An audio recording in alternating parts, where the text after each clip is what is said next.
እኔ የምለው ጋይስ ዛሬ እና ኤፍራታ የጠፉ ወይስ ሰርጉ አደረጉት? የእሑድ ብለውት ነበረ እና ሰርዘውት ነው ወይስ የእውነት አጸደቁት? ከእንግዳ አልተመቻቸውም ነው? እንዴት ነው ጠፉ? እኔ እንደዚህ ሲጠፉ እኮ ሁሌም እንደምላቸው ደውላለሁኝ፣ እጨናነቃለሁኝ። እነሱ በሚታውኑት እኔ ጭንቀት ለቆብኛል።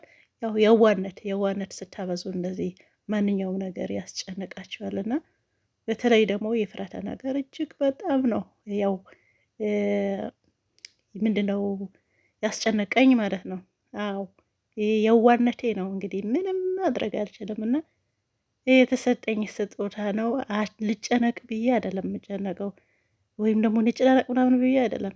ያው ልጅቷ ነገር እንደምታዩት በጣም ያው ያሳዝናል። ለዛ ነው የተጨናነኩኝና አጋጣሚ ስደውል ደህና ናችሁ ወይ ብዬ ልደውል እንደዚህ ልጠይቃቸው ማለት ነው። እንደዚህ ደህንነታቸው ለማወቅ ስደውል አያነሱም፣ ማናቸውም ጋር አያነሱም። ተመካክረው ይሁን የእውነት ሰርጉ ፈጽመውት ይሁን አሳክተው ይሁን ያፌት ያስበውን ተሳክቶልት ይሁን አላቅም። አንድ ስልክ ተነሳና እንግዲህ ያው የቤዛን ጓደኛ ማነበረች ይዊ ማለት ነው። እሷ ያፌት እንዳሳገዳት ወይም ደግሞ እንዳፈናት ነገረኝ። አይ ጥሩ ነው እንኳን ማፈናት፣ ምክንያቱም ይህ ነገር ትፈልገው ነበረና ሴቶቹ ጋር የሰውየው ደግሞ ማንነቱ ማወቅ ስለምትፈልግ እንኳን ማፈናድ። ግን ስልኩ ባይወስደው ጥሩ ነበረ። ቢያንስ ሴቶቹ ያሉበት ቦታ ሄዳ ሎኬሽን ትልክና የሚመለከተው አካል ግን የሚመለከተው አካል አለ ወይ የሚለው ይህ ራሱ ሌላ ጥያቄ ያስነሳል ማለት ነው። ምክንያቱም የሚመለከተው አካል ሁሉም ከሱ ጋር የሚሰሩ ናቸው። በራሳቸው አየር የሚተነፍሱ ሳይሆን ያፌት ነው እንግዲህ ትዕዛዝ የሚሰጠው ማለት ነው።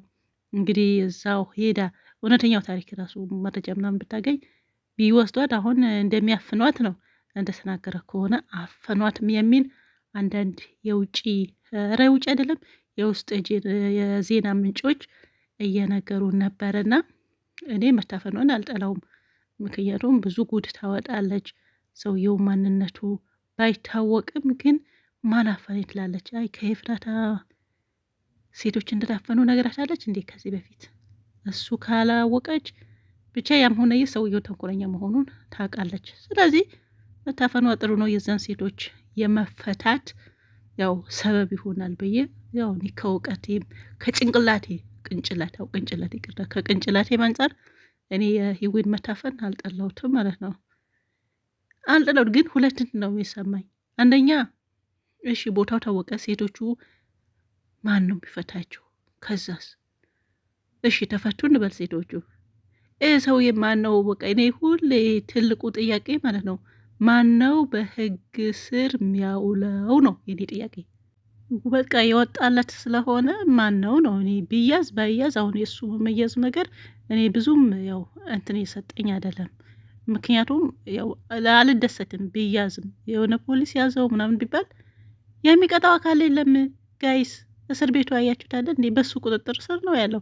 ሌላ እስር ቤት እንደው እኔ የራሱ አንዳንድ ባለ ሀብቶች ሁሉም ነገር ያው የራሳቸው ነገር ነው እንግዲህ ቢቀጥሩት ማለት ነው። ዶክተርም የራሳቸው ይኖራቸዋል፣ ሹፌርም የራሳቸው ይኖራቸዋል። በጣም ደግሞ ሀብታም ሲሆኑ እንደዚህ ከሰው ጋር እንደዚህ የራሳቸውም የሆነ እስር ቤት ነገር ያስፈልጋቸዋል። ስለዚህ ይሰራሉ።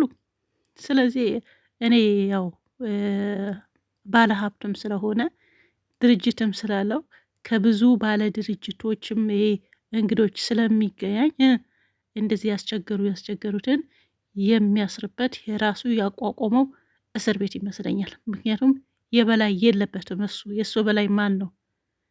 የበላይ ነው እና የበላይ እንዳደሩ ያው እሱ የበላይ የለውም። ምክንያቱም ከሱ በታች ናቸው። እና በዚህ ሰው የማን ነው ህግ የሚወስደው? ይሄ እርምጃ የሚወስደው ማን ነው? ይሄ እርምጃ በፖሊስ ቁጥጥር ስር ይውላል ምናምን ለሚለውን አላስትቼዋለሁ። እንደው ከተገኘ ማለት ነው ሰው አጋጣሚውን ተጠቅሞ ልክ እንደ ባለፈው የናታን ያደረገውን በፎርጂትም ቢሆን ጥይት በነገራችን ላይ አይደለም ፎርጂቱ ትክክለኛም ጥይት እሱን የሚበሳው አይመስለኝም። እና ምክንያቱም ግንድ ራስ ስለሆነ ማለት ነው።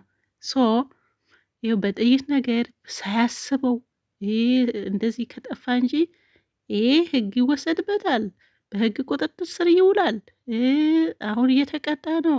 ላላላላላ አይሰራም፣ ይሄ ነገር አይሰራም። እኔ ትቼዋለሁ።